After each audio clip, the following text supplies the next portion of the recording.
योजनानां शतैरपि मुच्यते सर्व पापेभ्यः विष्णुलोकम सगच्छति।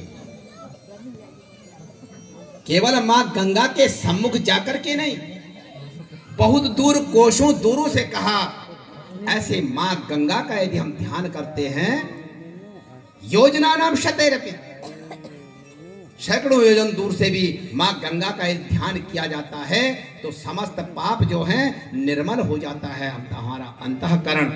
उस मां गंगा के महत्व को, उस गंगा को राजा भगीरथ आगे से और पीछे से जो है धराधाम वाहिनी, पृथ्वी वाहिनी जो गंगा थी वो पीछे से चलती हुई सीधे उन कपिल मुनि के शाप से शापित जो 60,000 सगर के जो पुत्र थे उनको तारण करती हुई आज इस धराधाम पर प्रवाहित होकर के आज वो गंगा सबके पापों को धो करके हम जैसे मानव जीवन को जो है कृतार्थ करती है। ऐसी मां गंगा, उस गंगा की उस भूमि में हम आप लोग भी जो हैं जीवन को धारण किए हुए हैं। ऐसी दिव्य भूमि पर हमारा आपका जन्म हुआ है।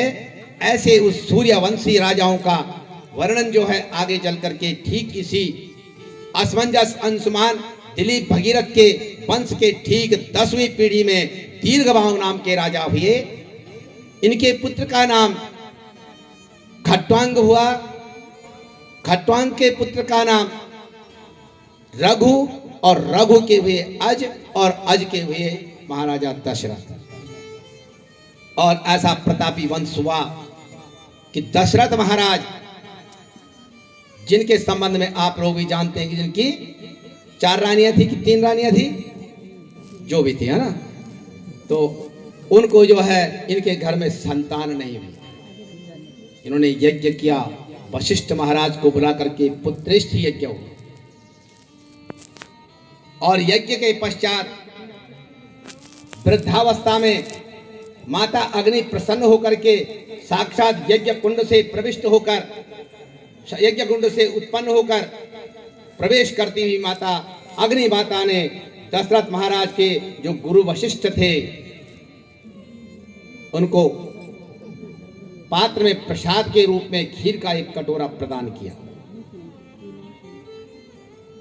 गुरुजी ने उस खीर को दशरथ महाराज को दिया, कहा लो इसको जो है अपनी रानियों को यज्ञ का प्रसाद बांटो, जिससे तुम्हारे घर में जो है संतान की उत्पत्ति होगी। कहा गुरुजी कैसे बांटना है इसको? कहा तुम्हारी जो सबसे बड़ी पत्नी है, इस खीर के पहले 2 हिस्से करो और उसमें से आधा हिस्सा अपनी श्रेष्ठ बड़ी पत्नी माता कौशल्या को दे दो। ठीक आधा जो हिस्सा है उसके 2 हिस्से करके दोनों रानियों को बांट दो, सुमित्रा और कैकेयी को दे दो। खीर के विभाग के ठीक आधा हिस्सा माता कौशल्या को और जो आधा जो हिस्सा बचा था उसके 2 हिस्से करके सुमित्रा माता को। दोनों माताओं ने प्रेम से